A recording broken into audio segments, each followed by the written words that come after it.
So let's look at the pseudo-narcissistic structure that the survivor is left with without behavioral narcissism. You don't feel narcissistic. You don't treat people badly, but the internal structure you're operating from, under collapse, mirrors that of a narcissistic system. This is one of M. Pitt's central insights that under extreme relational trauma, the survivor of narcissistic abuse can undergo a symbolic structural inversion of the psyche without ever becoming narcissistic in character or intention. So let's look at the distinctions. The narcissist will exploit others for gain. They lack empathy.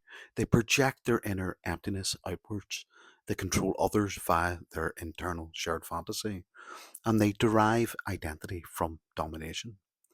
Whereas structural narcissism adopts survival patterns that mimic narcissistic loops, feels everything too much, and then numbs to survive, interjects the abuser's worldview internally, and becomes trapped inside the narcissist fantasy. And this leads to a loss of identity through mirrored collapse. So the survivor is not a narcissist, but they are now functioning inside a co-opted system, one that replicates false self-dynamics, interject loops, hyper-vigilant gaze scanning, and collapse repair fantasy cycles. This is what MPIT names reflexive mirrored psychic inversion. So what does it feel like clinically?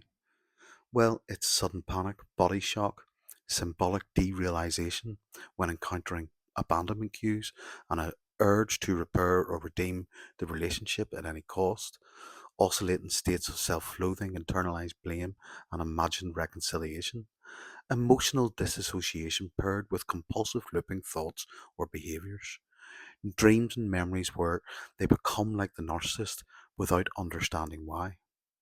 These are not moral failings, they are symptoms of mirrored ego fragmentation. So, why does it happen?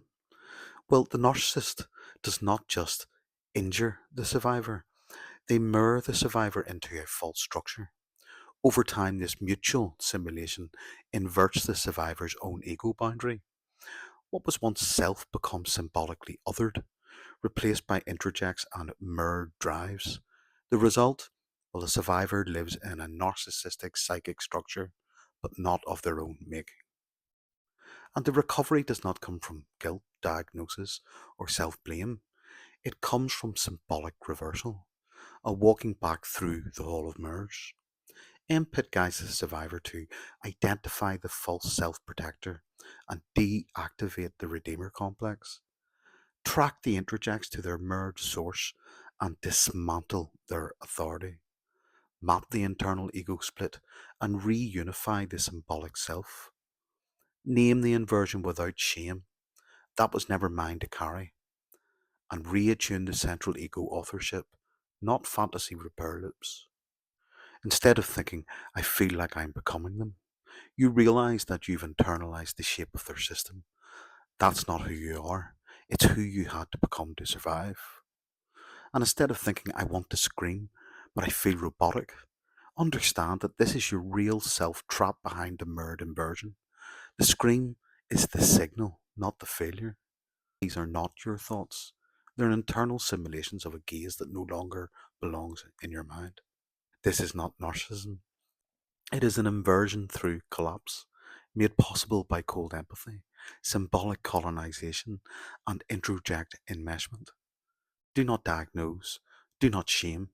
Name the structure. Peace out. Loads of love.